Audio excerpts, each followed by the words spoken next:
Greetings and salutations, welcome to my final video of this year's E3 coverage. Today I'm going to talk about who won E3, so I'm going to look at the sort of 5 main press conferences: Microsoft, Bethesda, the PC conference, Ubisoft and Sony.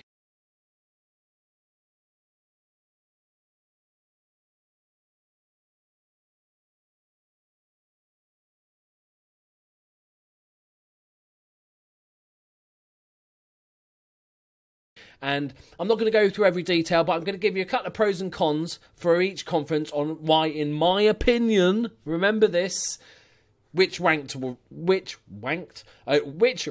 where. Let's not say that fast 3 times.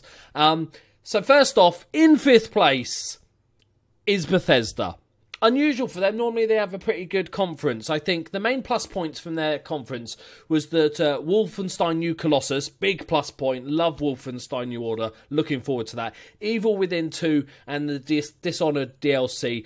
The biggest issue I had with Bethesda was this Creation Club nonsense. We haven't got all the information from it yet, but it's this sort of paid mods. It's very. They tried to do it on Steam before. It's very dodgy-ish. We'll wait and see what happens. They might have learned their lesson, but from what I saw, it just looked a bit. And the other one is that it felt a bit fillery. It wasn't. Almost like they didn't need a conference this year. It was quite short. They had only had a couple of games. Maybe they should have given them to other conferences and just left it for the year. But it's Bethesda. They've got to do one. And it was just. Like I said, it went on a bit too long for the amount of content that was there. But, you know, not too bad. There wasn't no, like, horrific loser this year. So in number 4, surprisingly, normally my most favourite conference is Sony. Now, there's a bunch of plus points and there's a bunch of negative points. So I liked the intro with the Indian music and the waterfall in. Very classy. Liked that. Uncharted 4 DLC. Horizon DLC. Monster Hunter World, which looks really interesting. God of War looks good. Detroit Become Human. Spider-Man. All that good stuff. So, on the outside. But the trouble with those, most of those are plus points. We've seen them. We knew about them. We've seen them all before. We knew DLC was coming. We knew these games were coming. We've seen a lot of these games before. The negative points for me was that Days Gone looks like quite a generic thing. Its only sort of differentiating factor was that it had lots of zombies on the screen at one time. Because the other stuff, crawling through bushes, throwing stones to distract people, all looked very generic, and there's some QTEs in there as well. I also really didn't like the Shadow of the Colossus remaster. It's already been remastered. You don't need to remaster it again. That just seems a bit money grabby. Destiny 2, they didn't show very much of it, which is a negative in itself. And I don't know, Anthem looks better to me from what I've seen so far. And also, big minus point, no Last of Us 2. No Last of Us 2. Not a mention. Very, very disappointing. Overall, Sony, disappointing for them. It was shorter than normal. I expected more. It kind of stopped abruptly after Spider-Man. Everybody's like, even the crowd were like, any Last of Us 2? Any big ones? We all kind of knew everything already. Disappointing. So in 3rd place was the PC Gaming Conference with Day 9. Brilliant host. Really enjoyed him again. Very natural. Has fun with the audience and the guests he has on. You can really tell the difference when it's just a really good presenter versus a developer, and yes, that struggles. But the plus points for them was XCOM, War of the Chosen, which looks good. Battletech, which is a new MechWarrior turn-based game. That looks good. Killing Floor 2, DLC. Not so much for the DLC stuff, but just the actual trailer. Probably the best trailer, funniest trailer of the entirety of E3. What was it called? Summer Sideshow. Very good. Go check it out if you haven't, because that's worth a watch, even if you're not interested in the game, which kind of I'm not.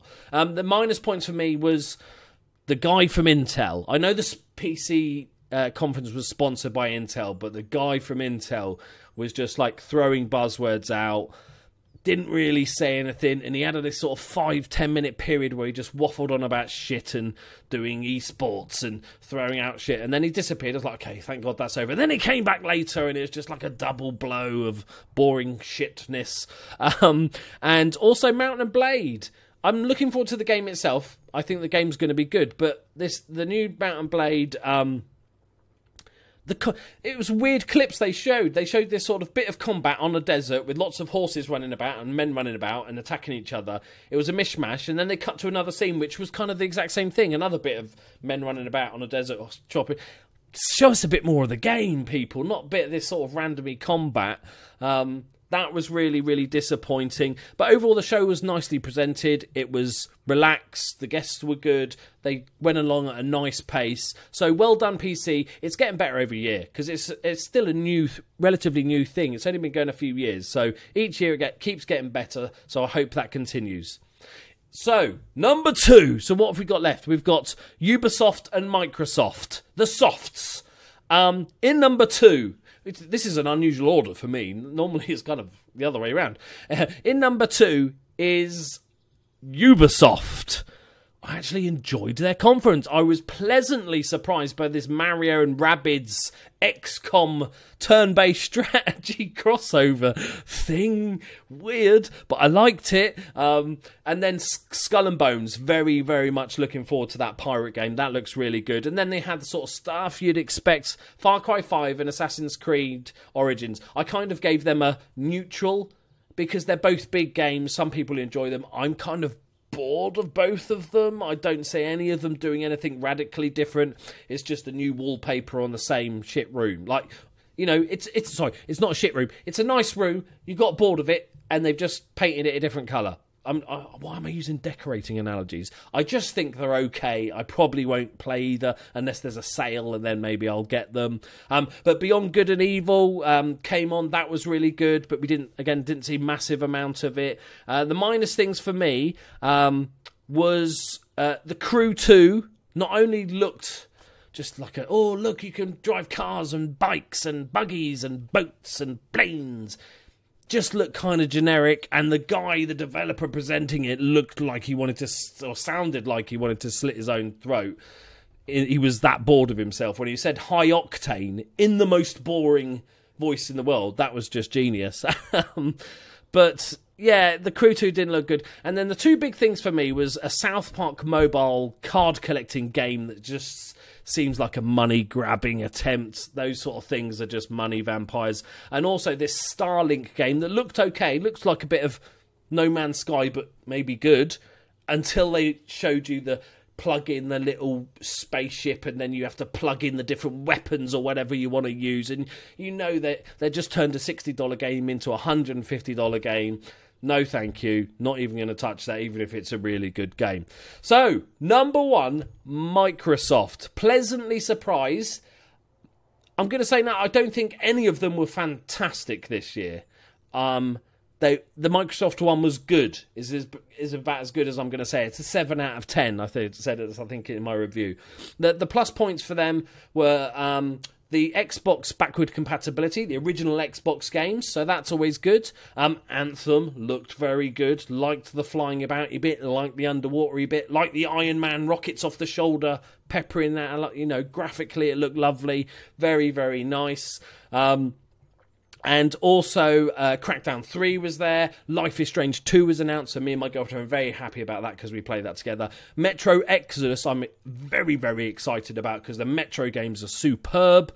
The minus points for me, there wasn't a massive amount of minus points. A couple of the presentations went on a little bit long. They mentioned 4K about 50 times. And the Xbox One X, for me, it's a negative. Because I don't see the point. I understand people like upgrading, you know, if it's 10% better, then I'm having that. But at the end of the day, it's a $500 console that's slightly better than what you've already got, that you also need a 4K TV to get anything really out of. It just seems unnecessary. If I didn't have an Xbox, I don't have an Xbox. So if I was looking to buy an Xbox, I might, and I had more money, I was a bit better off, I might just go for the Xbox One X. Stupid name, by the way. Just because, because I can afford it. If I'm on a normal person's budget, I don't see the point of the Xbox One X. And this is not me just bagging on Xbox. I recently, only a couple of months ago, bought my PlayStation 4. The Pro was out. I just didn't see the point of the Pro. The PlayStation 4 is good, and I'm not sitting there playing the Xbox or playing the PlayStation 4 thinking, God, I'd probably really enjoy this if the graphics were good. It looks really good.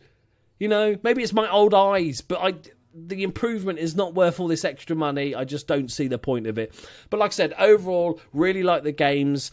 They went on. It was a decent conference in itself. There wasn't too much fluff and added on. So well done, Xbox, because I know they're watching. Big fans of the channel. Good conference. Keep it going.